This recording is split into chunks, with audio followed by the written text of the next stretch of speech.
Hi, I'm Becca from Miller's Crossing Design, and today I'm going to show you this cool effect that makes this dresser look old world and vintagey, which was the manly look I was going for. I'm going to be doing like a stipling or stippling, where you just kind of use your brush really hard and you just kind of like, stencil it. So I've done it in small areas. I've never done it on a big area like this. So I'm super excited to show you how it turned out, and I'll be back with my paint colors. Okay, so here we are with the side of the dresser, and I'm going to show you the technique that I used to achieve this old world look. I'm actually going with 5 colors, okay? And that's to create depth within the piece. So the more layers, the more dimension you're gonna get, or more colors, I should say. So I'm gonna start with my darkest color first, which is our black. It's called Little Black Dress. It's really our true black. I'm going to use a Paint Pixie brush that's dry. I want it to be real stiff, okay? Because I'm not gonna be doing paint strokes. I'm going to be doing this like you would do with stenciling. And I'm not sure exactly the right terminology. You're welcome to put it in the comments.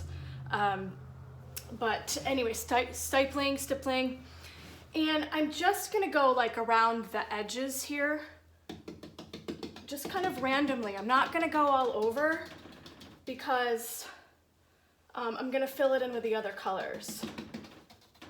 So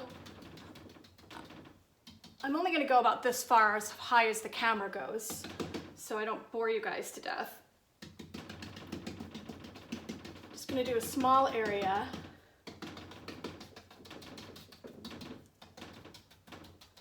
And you can get a little heavier on the sides where the leg is. Probably I won't do the stippling down here with the leg. I'm just going to use a regular stroke there to just kind of fill it in. And probably the same with the edges here. I'm just going to cut it in.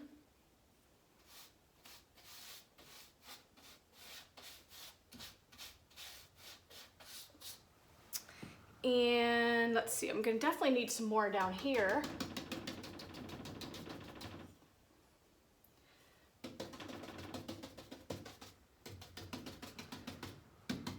And I really kind of just played around with the colors until I got the look that I was going for. I looked at several different videos on Pinterest and kind of just put together my own idea of how I would achieve it. Keeping in mind that it's paint, and if it looks terrible, well, you know what? Just paint over it. But it's fun to experiment and try and kind of get out of your comfort zone of the same way of doing things over and over again.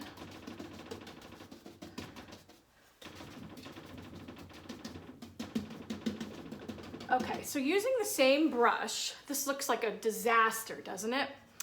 I think I might need a little bit more in here. Okay, so using the same brush, I'm gonna now take weathered wood, which is our barn wood color. It's one of my absolute favorites. And I'm just gonna go ahead and dip it right in. I'm at the point where I mix my colors so much now, it doesn't really bother me. And I'm gonna kind of go in other areas. I'm gonna fill in, and it doesn't look much different right now that it's wet, but when it dries, you're definitely gonna see that variation. I'm not covering all of the bare spots completely because I have, 3 more colors I need to get in here. And as you can see with the brush, I don't know if you can kind of see, I should, if I was a better cameraman, I'd be able to stop and zoom in, but I'm kind of taking the brush and just kind of like pushing a little bit. So it's almost like a little, it's not quite a dot, it's more like a little fan, okay? Just like that. On its side a little bit. I'm going to keep filling in around, maybe a little bit on the leg so the colors kind of match up. Let's see, a little bit in here, a little bit in here.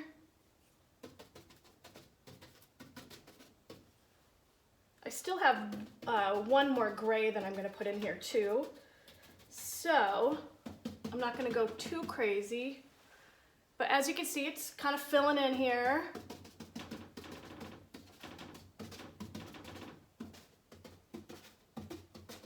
Okay, so, oh, looks like I can see better on the camera. I'm gonna come up here.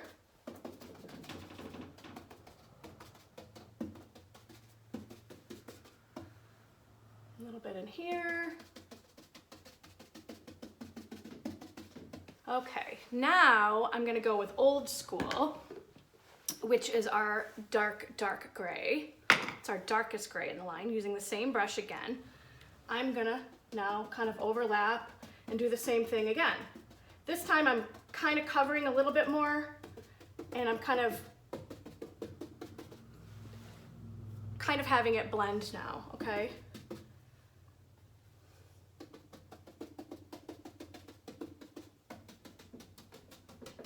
My hand's getting super tired.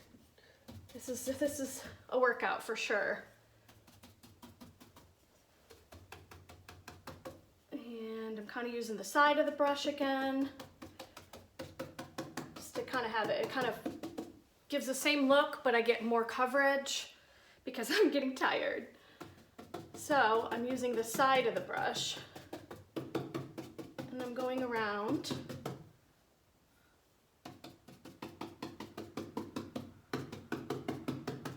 Okay, so just so I don't have a super, super long video, I'm going to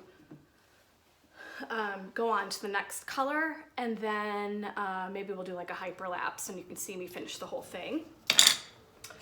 I'm going to use Hay Sailor, which is our beautiful blue, and I tend to use this color a lot.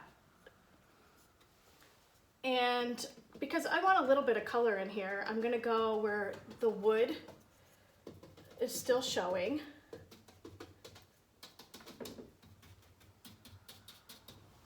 Okay. On the side a little bit. I'm not going straight on with the brush. I'm just going at an angle. And it's okay if they mix. That's the point. I don't want this to look like a sponge painting.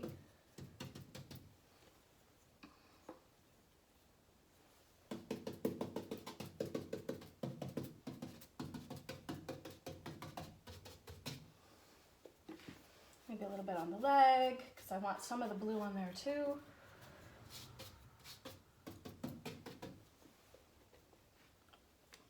Okay.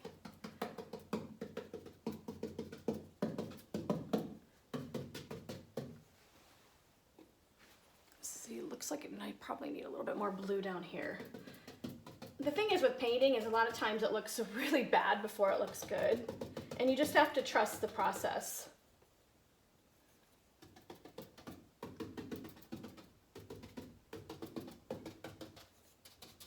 Okay, now I'm gonna go with Vintage Linen. This I'm gonna pour onto my palette a little bit because I don't wanna get any of the blue in my can of paint, which goes against what I said earlier, but white's a little different. So I just want a tiny whisper of white on my brush. I don't want a ton. And I'm just adding this as an accent to kind of, I guess, pull all the colors together for that final bit of like shading, if you will. And I'm gonna kind of mix it in. I'm sure my terminology isn't the best. I'm new to painting and art, but I have, you know, my own ways of doing things. So right now it's just starting to look kind of like, you know, your typical back in the early 2000s, the sponge painting that everyone would do on their wall, or the paper bag, remember that? So that's kind of the look that I'm doing, but it's gonna all come together.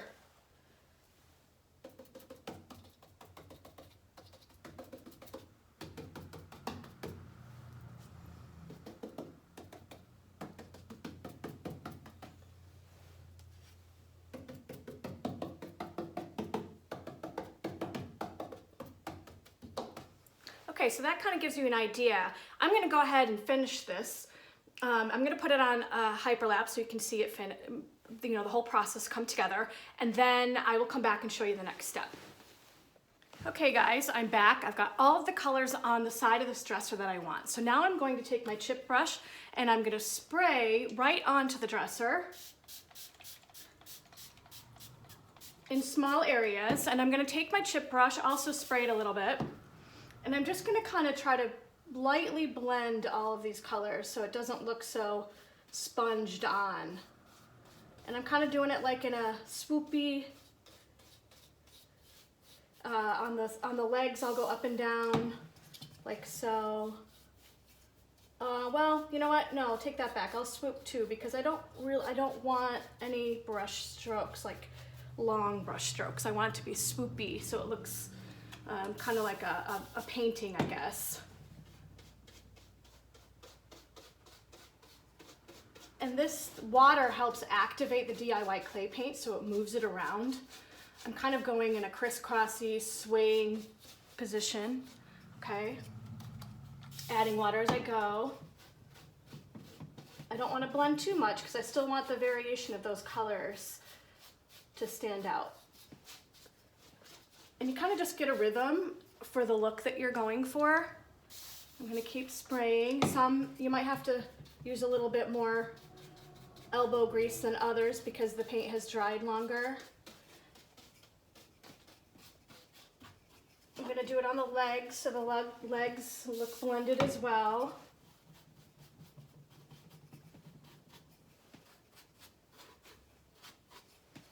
A little swoopy down here. It's okay if some of the wood shows because, you know, I'm going for an aged look here. Add some more water over here. Okay.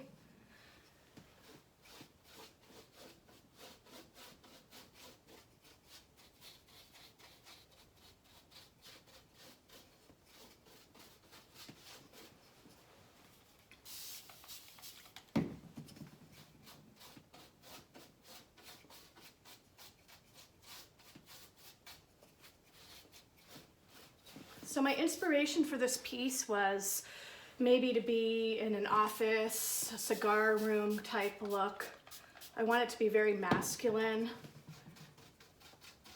And, you know, I think I achieved it for sure. So now that I've got kind of that look that I'm going for, I'm gonna go ahead and do the rest of it.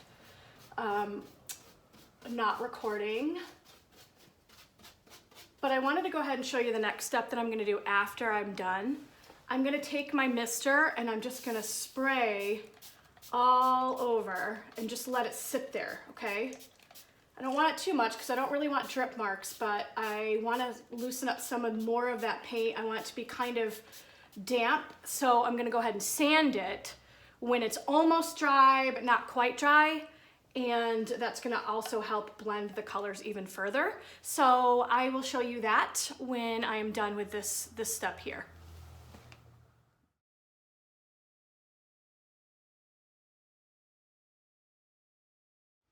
Hey guys, so the final step after you've sanded the piece is to use a top coat, and I'm using a clear wax by Debbie's Design Diary. It's made out of beeswax. It has no smell, so I don't have to ventilate, which is nice. And I'm just gonna add it, and I'm gonna do long strokes all the way down. As you can see, it does make it darker. It's not gonna stay this dark, but it will deepen the finish. And I'm gonna go around with the wax in all the areas that I haven't waxed yet. And then tomorrow when it dries, I'm gonna buff it with a buffing brush. And with the buffing brush, you can make it as shiny or you know, as not shiny as you'd like. So that's it for this video. Thank you so much for watching. Please subscribe to my channel. If you have any questions about this finish, please feel free to reach out to me. Have a great day. Bye.